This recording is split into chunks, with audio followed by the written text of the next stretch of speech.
తమిళనాడులో political heat కొనసాగుతోంది. జయ దగ్గర ఉన్న శాఖలు పూర్తి బాధ్యతలను పన్నీర్ సెల్వంకు అప్పజెప్పడంపై డీఎంకే కరుణానిధి అనుమానాలు వ్యక్తం చేస్తున్నారు. మరోవైపు దాదాపు 20 రోజులకు పైగా అపోలో ఆసుపత్రిలో చికిత్స పొందుతున్నారు జయ. ఆమె త్వరగా కోలుకోవాలంటూ అభిమానులు పూజలు చేస్తున్నారు. జయ ఆరోగ్యంపై లేటెస్ట్ అప్డేట్స్ మా ప్రతినిధి దామోదర్ అందిస్తారు. దామోదర్, జయ ఆరోగ్య పరిస్థితిపై మీ దగ్గర ఉన్న తాజా అప్డేట్స్ ఏంటి?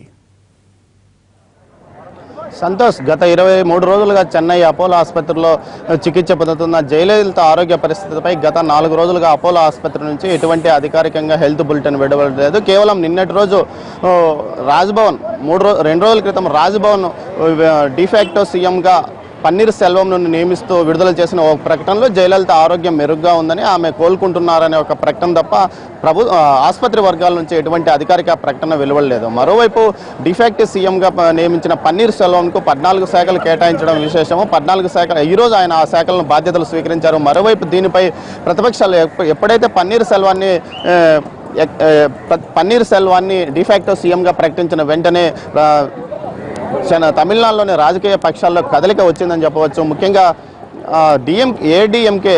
ఎండిఎంకే నాయకుడు విజయకాంత్ ఈరోజు తన ముఖ్యులైన నాయకులతో సమావేశం ఏర్పాటు చేశాడు. ఈ సమావేశంలో భవిష్యత్తులో తాము పార్టీ తీసుకోబోయే నిర్ణయాల మీద సీరియస్గా చర్చ జరిగినట్టు తెలుస్తుంది. మరోవైపు డిఎంకే తన కార్యాలయంలో కావేరీ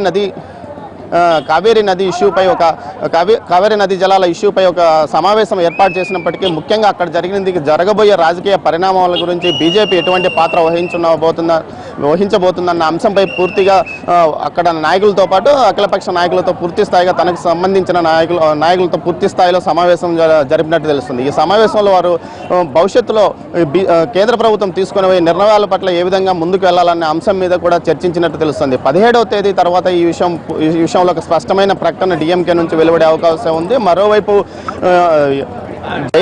పన్నీర్ సెల్వంకు బాధ్యతలు అప్పగిస్తూ జయలలిత ఆదేశాలు జారీ చేశారన్న గవర్నర్ రాజ్భవన్ ప్రకటనలపై కూడా అనుమానాలు పెద్ద ఎత్తున వెలువడుతున్నాయి. దీంతోపాటు ఇప్పటికే పీఎంకే నాయకుడు రామ్దాస్ ఈ విషయం మీద నేరుగా ప్రశ్నించడం జరిగింది. ఆమె అనారోగ్యంగా ఉన్న ఆమె సంతకం చేసిందా లేకపోతే ఏ విధమైన సమాచారం ఇచ్చిందన్న అంశాన్ని కూడా తెలియజేయాలంటూ డిమాండ్ చేశారు. మరోవైపు ఇదే విషయంలో కరుణానిధి కూడా తన అనుమానాలను వ్యక్తం చేస్తే, కాకపోతే డిఫాక్టో సీఎంగా పన్నీర్ సెల్వాన్ని నియమించడాన్ని డిఎంకే నాయకుడైన స్టాలిన్ స్వాగతించారు. రాష్ట్రంలో పరిపాలన కుంటుపడుతున్న నేపథ్యంలో ఎట్టకేలకు గవర్నర్ పూర్తి స్థాయిలో ఒక నిర్ణయం తీసుకుని డిఫాక్టో సీఎంగా పన్నీర్ సెల్వాన్ని నియమించడం ఆహ్వానించదగ్గ పరిణామం అంటూ ఆయన తన ప్రకటనలో తెలియజేశారు. మొత్తం మీద ఈ విషయం మీద ముఖ్యంగా చెప్పాలంటే ఖచ్చితంగా ఈ జయలలిత డిఫాక్టో సీఎంను నిర్ణయించిన తర్వాత పూర్తి స్థాయిలో రాజకీయ పరిణామాలు వేగంగా కదులుతున్నాయని చెప్పవచ్చు. మరోవైపు జయలలిత ఆరోగ్య పరిస్థితిపై ఇప్పటికే సోషల్ మీడియాలో కానీ ఇతర దుష్ప్రచారం చేశారంటూ 58 మంది మీద కేసులు నమోదు చేశారు. ఇందులో 4 గతంలో 2 అరెస్ట్ చేయగా తాజాగా మరో 2 అరెస్ట్ చేశారు. నిన్న రాత్రి అరెస్ట్ అయిన వారిలో ఒకరు సాఫ్ట్వేర్ ఇంజనీర్ కాగా మరొకరు సాఫ్ట్వేర్ డెవలపర్ కావడం విశేషం.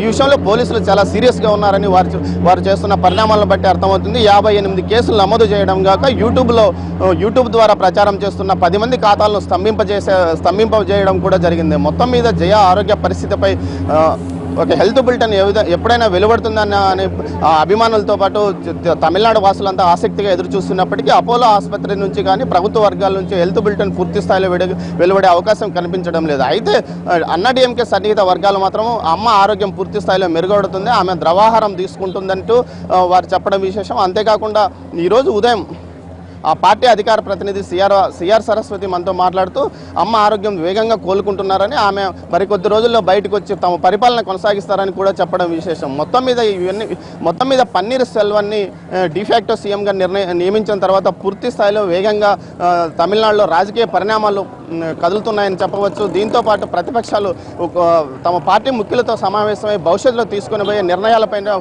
పూర్తి స్థాయిలో చర్చలు కొనసాగిస్తున్నారు. ఇదే పరిస్థితి మరికొద్ది రోజులు ఉండే అవకాశం ఉందని భావిస్తున్నప్పటికీ ఆరోగ్య పరిస్థితిపై పూర్తి స్థాయి ప్రకటన కోసం ప్రజలతో పాటు ప్రభుత్వం ప్రతిపక్షాలు కూడా ఎదురు చూస్తున్న పరిస్థితి తమిళనాడులో కనిపిస్తుంది. సంతోష్, అలాగే పన్నీర్ సెల్వంకు అన్ని శాఖలు బదలాయించడంపై సొంత పార్టీలో అంటే అన్నాడీఎంకేలో ఎటువంటి అభిప్రాయం వ్యక్తమవుతోంది దామోదర్?